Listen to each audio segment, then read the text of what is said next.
Well, one of the first things I learned was that when I was born, there was no Israel. So where did this come from? Well, what I discovered was that there was a movement that began over a century ago and began operating in Europe and in the United States. It was and is a political movement that has profoundly and negatively impacted our country. It has tragically impacted the Middle East, and it has dangerously impacted the entire world.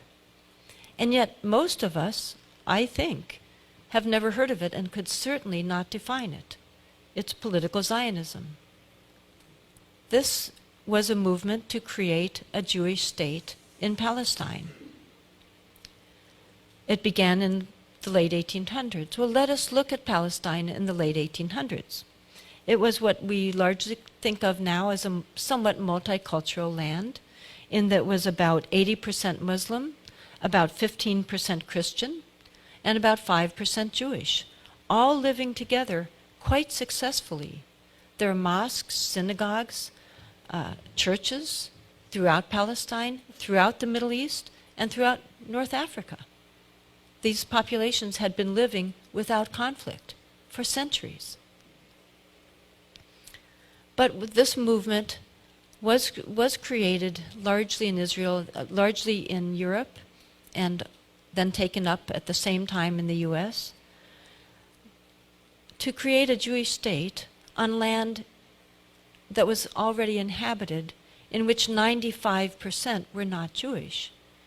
Therefore, this would involve, and this was known by the leadership, even though many followers didn't know it, this would mean that 95% of those people were going to be dispossessed by money, if possible, by force, if necessary. This was written in Zionist journals early on. Now, my book and my talk concentrates on the U.S. aspect of all of this. What surprised me in my research is how early and how active this movement was in the United States, a movement I'd never heard of, although I was born here, and my parents were born here, and some ancestors go back to the beginning.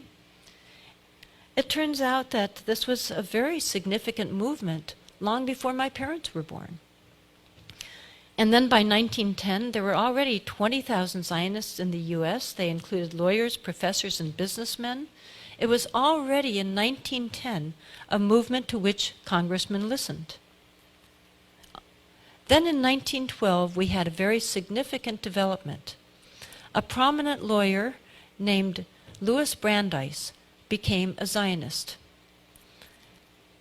Brandeis not only didn't just become a Zionist, within about 2 years, he then became the head of World Zionism. This was public. It's not some secret knowledge, it's just that most of us don't know it. And then within a few years, he was also a Supreme Court justice, named by Woodrow Wilson. When you're a Supreme Court justice, you're supposed to resign your various board memberships and affiliations because you're supposed to not have any conflict of interest but be neutral.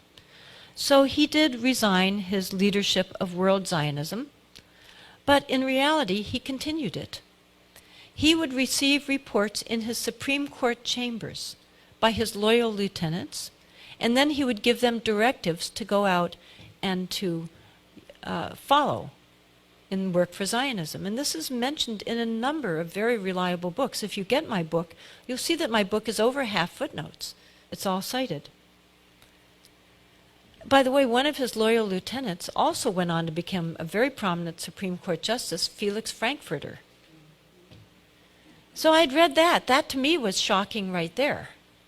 But then I discovered something more. So I'll give you my citations for this next information so you can evaluate whether you find it reliable or not. The way I did my research is I would read books, then I would look at their footnotes to see where they had gotten that information. Then I would often get those books and read those footnotes, and then order those books and read those footnotes, and on and on. So one of the books that I read was really a fairly well-known one, Israel in the Mind of America, published by a very mainstream establishment publisher, and the author was a very mainstream author. He had been diplomatic correspondent for the New York Times. He had been at Harvard. He'd written a number of well-regarded, very establishment nonfiction books. Well, in this book, he had a few pages in which he told about a secret Zionist society that had operated in the United States, of which Louis Brandeis, while a Supreme Court justice, had been a leader. So I looked at where he got that information, and I went to that source.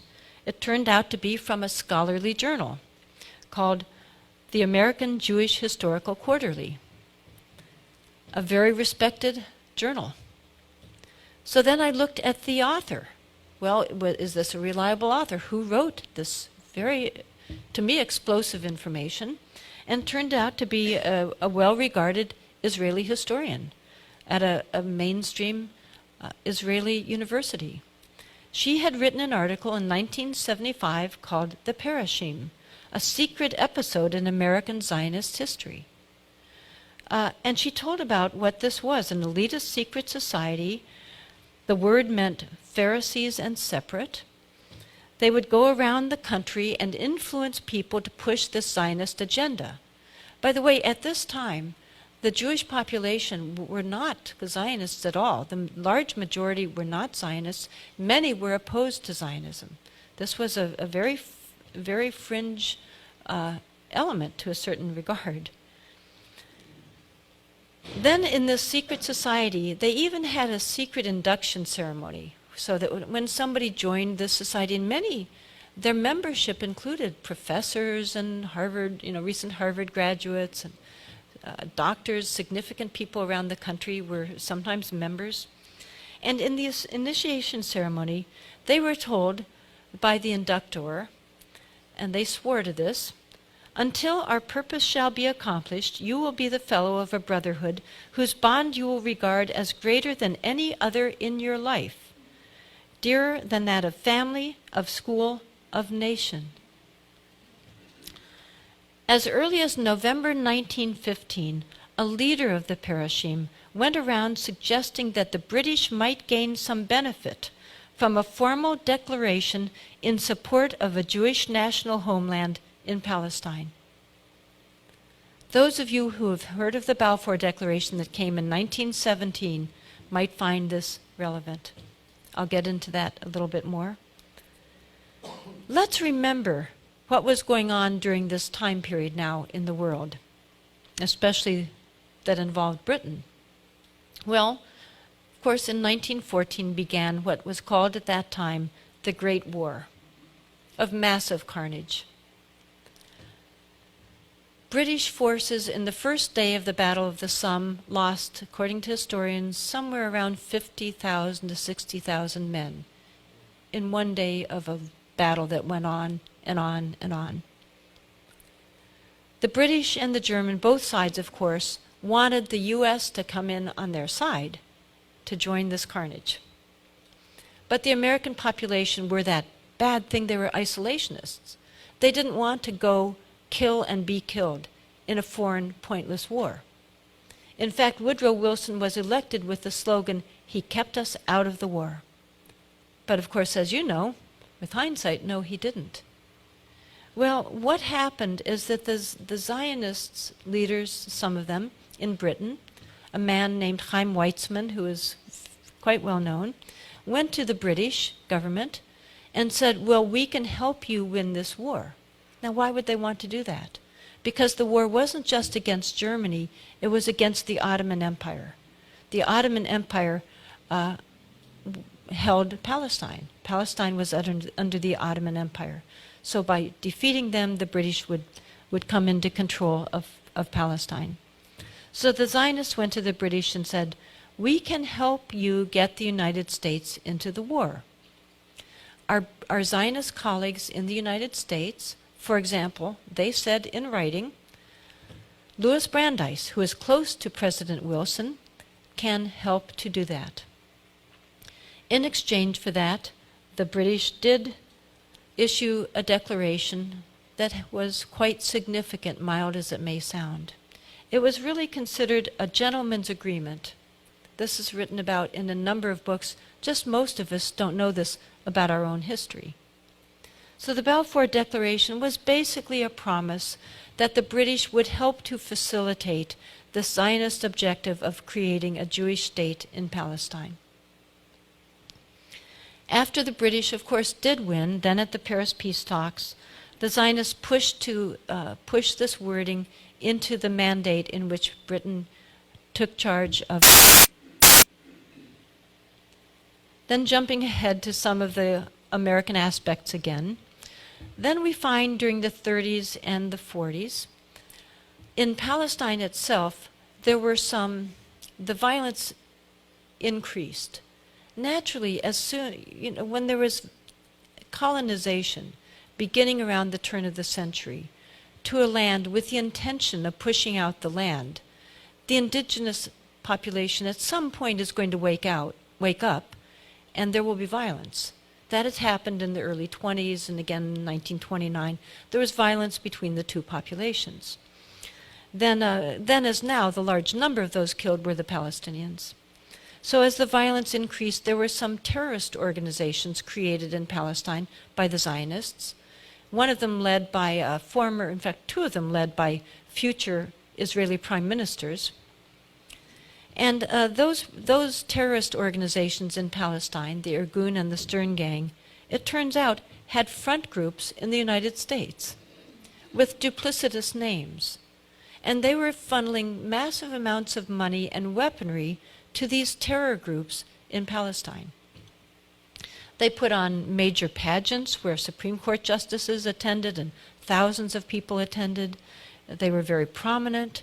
One of them was led by a man named Peter Bergson, people thought. His real name was Hillel Cook. He was the operative for the Irgun.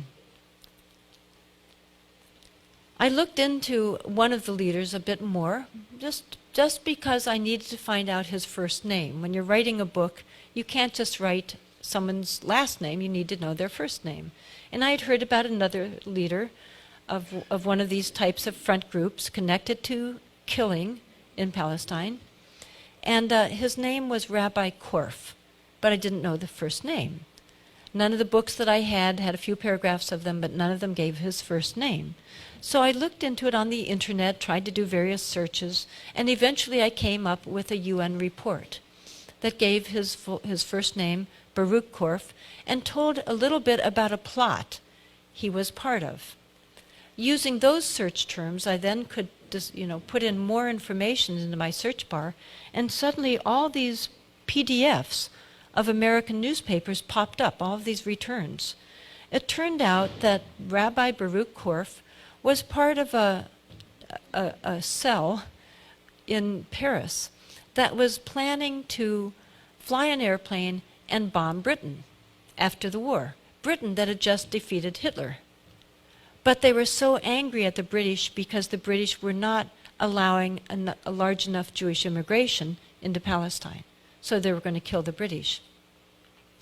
So Baruch Korf and his section of the Stern Gang had this plan, but there was one problem. They didn't know how to fly an airplane. They weren't pilots. So they needed to find somebody, and they recruited a young American aviator named Reginald Gilbert, I discovered. Reginald Gilbert had been an ace during the war. He was in Paris, and they recruited him to fly the airplane for them. He pretended to go along with the plot, but then he went to the American embassy.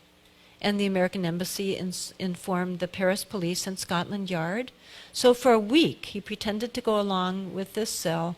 And then when it came time to actually take off, to fly the plane, to drop these incendiary bombs onto the foreign ministry, they were caught. By the way, the original plan had been to bomb Parliament, but then they decided they hated the foreign ministry more. And Gilbert at one point had said to them, well, what if I can't find the foreign ministry in the London fog? They didn't have this degree of instrumentation we have today, and that was a real possibility. And they said, then just drop them anywhere. Kill anybody. All British are our enemy. So they were caught. Korf was in prison for a few months in Paris, and he eventually got off. He had very powerful friends in the United States.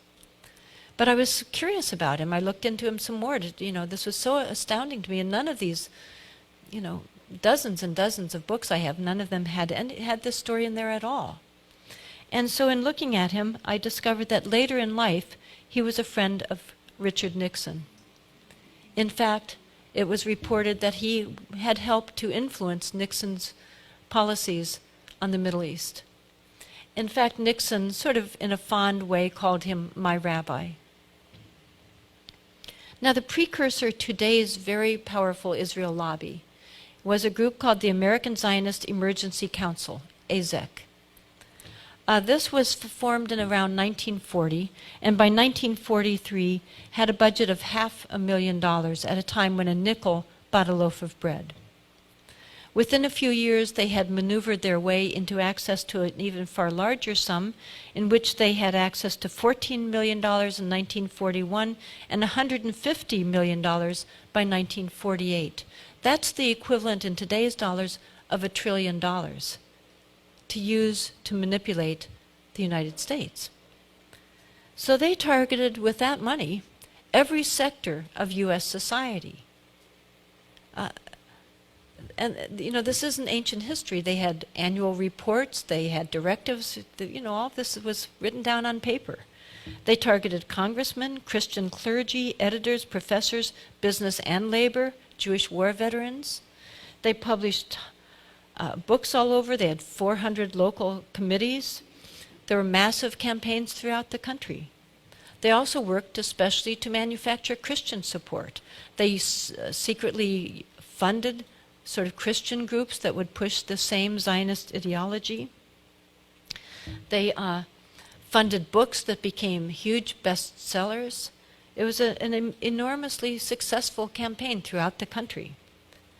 Even though during this time there was a great deal of opposition to Zionism by many different groups, by Christian leaders, by State Department, Pentagon, intelligence agencies, Jewish anti-Zionists, many people were opposed to it. Two of the most celebrated Christian pastors opposed it on religious and moral grounds. The Christian leaders in the Middle East had gone to the Paris peace talks to advocate on behalf of the Arab population that there should be self-determination of peoples there.